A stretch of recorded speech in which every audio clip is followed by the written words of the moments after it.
Sa isang sulok, nakita natin ang kapitan na pilit na iniaayos ang kanyang paghinga habang pinalilipas ang matinding pagod. Sa wakas, nang makabawi ng lakas, napabuntong hininga siya ng malalim at bumulong sa sarili, nakalabas din sa wakas. Samantala, ang natitirang bahagi ng koponan ay patuloy sa kanilang pagsuong ng mas malalim pa sa madilim at walang kasiguraduhang pasilyo ng dungeon. Habang dahan-dahan silang humahakbang pasulong, ang isa sa mga hunter ay napatigil at napatingin sa paligid ng may halong gulat at pagkamangha. May napakalaking bukas na espasyo rito sa loob, sambit niya habang inililibot ang tingin sa kabuuan ng kuweba. Maging si Leo ay mabilis na tumalon pababa mula sa balikat at ganap na natulala habang pinagmamasdan ang kamanghamanghang tanawin sa kanyang harapan. Habang ang bawat isa ay maingat na naglalakad at sinusuri ang kabuuan ng napakatahimik na lugar, ang isa pang miyembro ng koponan ay hindi mapakali.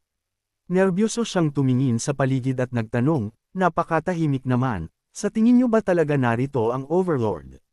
Ngunit sa mismong sandali na lumabas ang mga salitang iyon sa kanyang bibig, isang nagbabagabaga at napakabilis na atake ng kidlat ang biglang samagasa patungo sa kanya. Bilang isang mababang antas lamang na hunter, wala siyang anumang kakayahan o pagkakataon upang makareact sa ganoong kabilis na panganib. Mabilisan at walang awang tumama ang atake sa kanyang katawan, na agad na nag-iwan sa kanya ng malubha at kritikal na sugat. Sa parehong pagkakataon, parang nagwala ang kalangitan sa loob ng kuweba nang ang walang katapusang mga kidlat ay magsimulang dumagsa at sumalakay patungo sa natitirang bahagi ng koponan mula sa bawat direksyon. Si Chen, nakasama sa grupo, ay agad na nakasaksi sa nakagugulat na ambush. Ang recruitment officer naman ay tuluyang nagpanik at napasigaw sa matinding takot, "Punyeta! Sabay-sabay silang sumusugod ng diretsyo sa atin."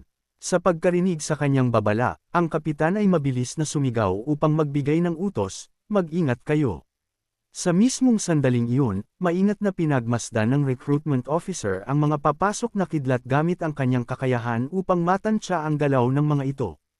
Habang ginagawa niya iyon, ang kapitan naman ay buong lakas na inihampas ang kanyang espada, malinis na pinalutang at hinati ang nag-aalab na enerhiya ng kidlat bago pa man ito tuluyang makatama sa kanyang grupo.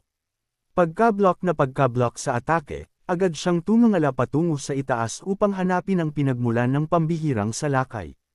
Doon, sa itaas ng isang mataas na bahagi ng batuhan, nakatayo ang halimaw na responsable sa ginawa nilang pagkabigla.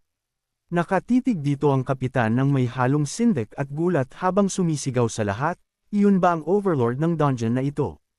Nang maging malinaw ang paningin ng lahat sa halimaw, sa wakas ay naibunyag na ang tunay nitong pagkakakilanlan, ang Thousand Lantern Fox, isang napakamakapangyarihang C-rank na beast. Sa pagkakakita sa kakilakilabot ngunit eleganteng hitsura nito, hindi maitago ng kapitan ang kanyang labis na pagkagulat, "Sandali, isa itong fox." Habang tahimik na pinapanood ang bawat detalye ng kaganapan, kalmadong naisip ni Chen sa kanyang sarili, "AOE attacks at crowd control. Hindi ba't magandang pagkakataon ito upang bigyan si Leo ng kaunting pagsasanay sa totoong laban?" Ngunit bago pa man siya makakilos, sunod-sunod at walang katapusang mga atake ang muling dumagsa patungo sa grupo. Sinundan ito ng napakalalakas na pagsabog na nagdulot ng matinding pagyanig sa buong larangan ng digmaan. Ang lakas ng shockwave ay napakatindi kaya maging ang kapitan ay naitapon pabalik sa ere. At habang nasa gitna siya ng pagkawala ng balanse, isa pang nakamamatay na atake. Ang mabilis na umaasinta patungo sa kanya. Nakita ni Leo ang buong pangyayari at sa loob lamang ng isang iglap ay agad siyang kumilos. Nang walang sinasayang na segundo, gumawa siya ng isang nagniningning na protektadong bilog sa paligid ng kapitan at mabilis itong hinayla palayo mula sa danger zone. Ngunit bago pa man sila tuluyang makalayo, isa pang direktang atake ang biglang samagasa patungo mismo sa kinaroroonan ni Leo.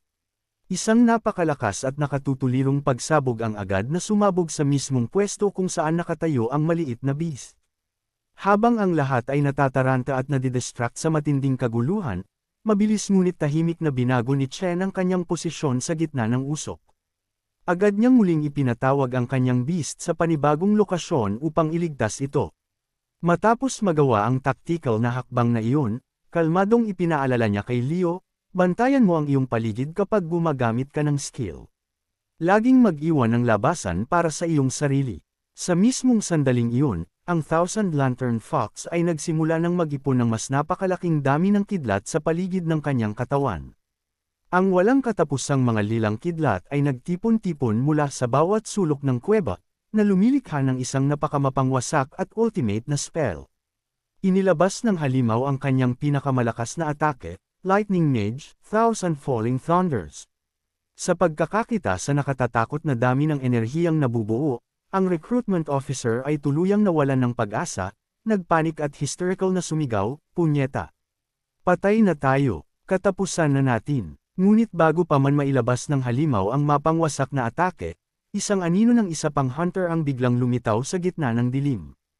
Ang lalaking ito ay nagmamay-ari ng Lightning Assassin class, at agad niyang inactivate ang kanyang pambihirang teknik, ang Flash Step. Naglaho siya sa paningin ng lahat sa isang iglap at muling lumitaw sa mismong likuran ng malaking halimaw. Sa pambihirang bilis na halos hindi kayang sundan ng mata ng tao, naghatid siya ng isang mabilis, solong, at tiyak na saksak gamit ang kanyang sandata. Agad na naputol ang spell at bumagsak ang halimaw bago pa man ito matapos ang pagcast ng kanyang skill. Habang pinapanood ang buong pagkakasunod-sunod ng mga kaganapan, parehong sina Chen at ang kapitan ay naiwang ganap na natulala sa kanilang nakita. Ang Thousand Lantern Fox ay humandusay sa lupa at tila wala ng buhay, habang ang misteryosong hunter ay tahimik lamang na nakatayo sa lugar kung saan siya lumapag. Maingat na pinagmamasdan ang bawat galaw ng lalaki, naisip ni Chen sa kanyang sarili, swak na swak ang tiyempo niya. Sumalakay siya sa mismong sandali bago mailabas ng Lord ang skill nito, kung kailan bukas na bukas ang depensa nito. Ang taong ito ay malinaw na hindi isang ordinaryong baguhan.